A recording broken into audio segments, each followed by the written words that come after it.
Well, howdy, and welcome to Conversations with Coyotes. My name is Bravado, I am a coyote, and this is The Conversation. Well, the election has ended unless it hasn't. We all voted except the ones who didn't, and now all our problems are over except the ones that ain't, which means it's time to talk about sneakers again. Specifically, a pair I bought. Normally, this in and of itself wouldn't be interesting enough to justify its own video, or else I'd be making a lot more videos. A lot more videos. But this ain't just any pair of sneakers, so buckle in, because it's gonna be a long ride. Quick history lesson first. I've talked a bit about Off-White in the past, but to catch y'all up, it's a fashion label run by Virgil Abloh, a designer who also works for Louis Vuitton, and despite the brand being less than a decade old, it's become one of the more sought-after names in the segment where streetwear and high fashion collide. But where the story gets really interesting, for me at least, is in their frequent Nike collaborations. In 2017, Virgil and Nike started releasing a series of shoes called The 10, deconstructed and remixed takes on 10 iconic Nike silhouettes. But instead of simply phoning it in with some special colorways, Virgil dramatically reworked the design into something new and novel, and sneakerheads and hypebeasts alike were smitten. The 10 series ended in 2018, but fortunately Off-White and Nike have continued to collaborate. Last year brought us new Air Max 90 colorways, which I've already talked about multiple times, Nike Dunks, and the Athlete in Progress series, whereas the focus for 2020 seems to have shifted to Jordans, which brings us back to these. The Off-White Air Jordan 5, introduced 30 years after the original. We first got a peek at them just about a year ago, and for me it was love at first sight. While many of the 2019 shoes were objectively kinda weird, these are definitely more on the traditional side. I really like the colors and the trademark Nike Off-White deconstructed treatment, and so they instantly became one of my personal must-haves and favorite releases of 2020. But what exactly makes them different from a normal pair of 5s? Well, while I don't have a normal pair of the black metallic colorway on which these are based, I do have this alternate Bel Air colorway that came out in August, so let's compare. Unlike some of the more recent Off-White Nikes, there's an indisputably clear connection here. The mid and outsoles are identical aside from color and the fact that the Off-Whites have the Nike branding, which I've also talked about in previous videos, and the uppers have the same shapes and features that identify them as the Jordan 5. The mesh windows on the sides, the crazy collar, these signature lace locks that I have no idea what to do with, and the distinctive tongue shape.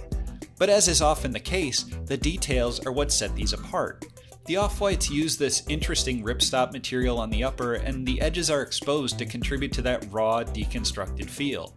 That carries through to the collar and tongue, where instead of the traditional padding, these have a more uniform thickness thanks to this exposed foam you can see at the edge. This is one of my favorite alterations to the shape of the shoe as a whole, as I really like the way it tempers the pure 90s energy of the original. Add in the standard Off-White medial branding, in this case hidden behind the mesh window, and the signature zip tie, and they could have called it a day. But interestingly, there's one other motif here, and that's these circular shapes that are scattered across the design. While I personally don't have any plans to cut them out like some folks have done, I really like the bit of extra visual interest they add, and the fact that the theme is even shared with the box. By now, you've almost certainly noticed this green dangly and can safely assume I didn't pay retail for these. Despite my best efforts, my hopes, my dreams, my called-in favors, it wasn't meant to be. So began my obsessive tracking of the resale market. Right out the gate, they were sitting around 3 times their retail price at $225, and the prices have been slowly creeping up from that after hitting a valley in the spring. And unless the entire sneaker resale bubble bursts completely, there's very little chance that prices on these will ever drop significantly. And if you haven't been following it, resale on sneakers and streetwear in general is insane right now, despite none of us having any place to actually wear them to. Anything with even a hint of desirability sells out nearly instantly, because everybody in the game knows that if they hesitate, they're stuck paying potentially hundreds of dollars more to get that thing from a reseller. Of course, this has been happening forever and across all sorts of markets. As the pandemic ramped up, we saw it with Nintendo Switches and VR headsets, and more recently with the Nvidia, PlayStation, and Xbox launches. But as frustrating as that is right now, those will restock. silver linings, I suppose. The problem with hype sneaker and streetwear drops is that the demand always far exceeds supply, and everybody knows it, to the point where their entire business is built on it. In one corner, you've got the resellers buying up as much of the stock as they can, which often means using automated software, aka bots, that are basically programmed to brute force a website and buy as much stock as possible as quickly as possible. And then finally, in the third corner, you've got dedicated resale marketplaces like StockX and GOAT to connect resellers to chumps like me who weren't smart enough to just pay for a bot of their own. And I guess at this point, I'm just kind of exhausted by all of it, by our incessant need to make every hobby into a hustle, and in turn using that as the yardstick to determine how into said hobby you are. It has to be mutual though, right? Resellers are clearly making money, which means that there are people willing to pay the inflated prices for these goods. And even if we're not willing to spend $1,000 on a shoe personally, it's the difference between not feeling it's a good value for us versus not understanding at all why anyone would pay so much money for sneakers.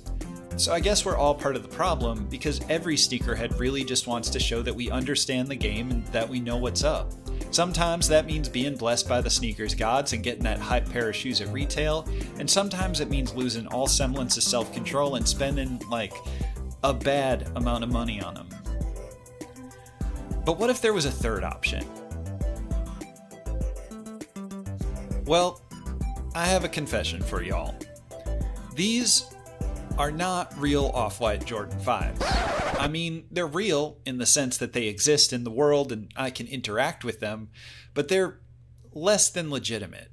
Imposters. Knockoffs. They're fake.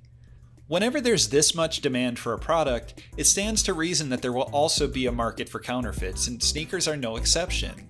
This fact alone adds to the risk of buying a hype sneaker secondhand, and it's why companies like StockX, GOAT, and more recently even eBay have worked to build the authentication process into the transaction.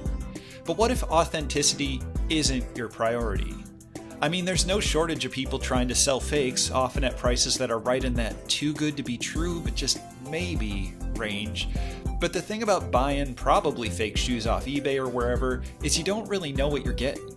And that sounds weird to say in this context, but even among knockoffs there are dramatic differences in quality, and no matter how good a deal it might seem, it's probably still overpriced. It might surprise you to learn that just as with authentic sneakers, there is a correct way to buy fakes, or to use the more palatable term, replicas, and that way is to go directly to the source. And that source is, unsurprisingly, China. Now there's a lot of talk in the replica sneaker community, because of course there's a replica sneaker community, about how some of these shoes come from the same factories as the real thing and are just quality control rejects, which earns them yet another name, unauthorized authentics.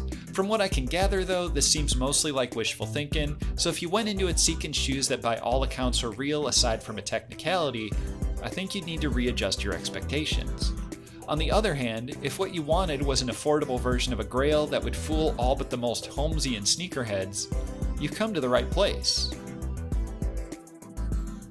I'm hesitant to be too specific here because this ain't intended as an endorsement for replica sneakers or as any sort of buyer's guide, but I do find the entire phenomenon fascinating, and I somehow still have money to waste on sneakers, so why not see what the fuss is about with one of my own personal favorites?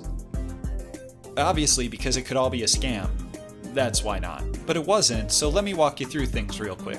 If you're even a little interested in reps, your first stop should be the Rep Sneakers subreddit. It's pretty active and also has a lot of evergreen resources, most importantly basic walkthroughs of the ordering process and a list of trusted sellers. Ordering itself is pretty straightforward, though arranging payment is generally managed separately from the ordering process, which can be a little nerve-wracking. Shortly after things are squared away, you'll receive photos from the seller of your exact pair of sneakers. This is a really interesting part of the process because you have final say on whether they're acceptable or not.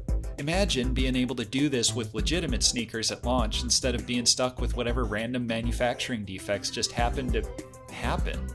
This is a great time also to go back to the subreddit because there are folks there able to identify any potential red flags. It obviously requires some additional patience, but is a great free resource when you yourself may not know what issues to look for. In my case, the first pair they sent me photos of had inconsistent toe boxes between the left and right shoes, so I ended up requesting a second pair, which is what I have here. Once you give the green light, the shoes ship and will be at your doorstep 2 to 3 weeks later thanks to the fine folks at DHL.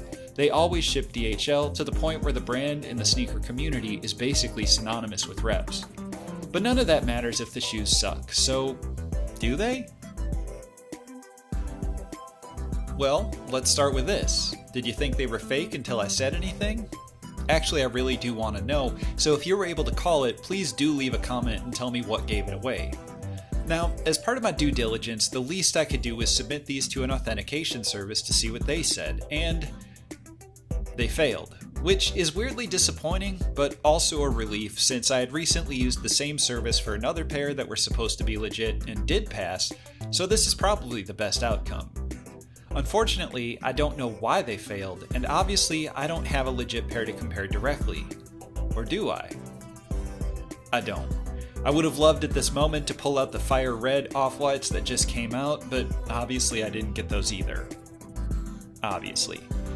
So instead, all I can do is mention some potential sticking points based on the research that I did back when I was sifting through all those too good to be true deals. The biggest giveaways are often the overall shape of the shoes. It's possible the toe box on these was too upright for a proper off-white, despite being very close to that of the normal 5. The positioning and or weight of the printing could be off, but again, if that's the case, it's not enough for me to see a difference.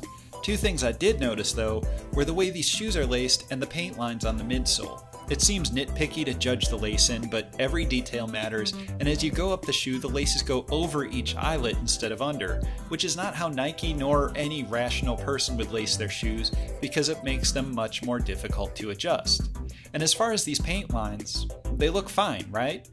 Well, they were a little rough out of the box, and that bothered me enough to touch up the edges. Whether the original pre-touch-up lines played a part in these failing to authenticate, I don't know, but I can say with certainty that the lines on the real 5s are pretty bad too, a testament to the inconsistent quality control I mentioned earlier. That leaves one major ingredient, the packaging. Most authenticators check the box just as closely as the actual product, and for good reason. There are lots of little details that need to be just so, and they often aren't. While I suspect the condition of the box is irrelevant, things like the size and positioning of the various logos and labels, the overall print quality, and the information on the label itself all could have torpedoed any hopes for legitimacy. Then again, I ain't wearing the box. On the other hand, none of that really matters, because they also came with this StockX tag that indicates that they are, in fact, verified authentic. But the StockX tag is also fake, so if only there were another smaller tag on that tag, we could know for sure. But while we can spend all day debating the quality of authentic versus replica, what I've really been grappling with is this. Is buying replica shoes grounds for having your sneakerhead card revoked? The knee-jerk response might be, of course it is, because fashion is art and replicas take money away from the artist. And I agree. Bypassing legitimate retail channels in favor of a knockoff strictly in the interest of saving a few bucks is entirely against the spirit of the hobby. But in the same vein, I'd argue that exploiting those retail channels with the specific intent to resell for a profit is similarly distasteful, and I think that's the problem to which these sorts of replicas are a solution for a lot of folks. Let me be clear, we're not talking about $30 Wish.com specials here.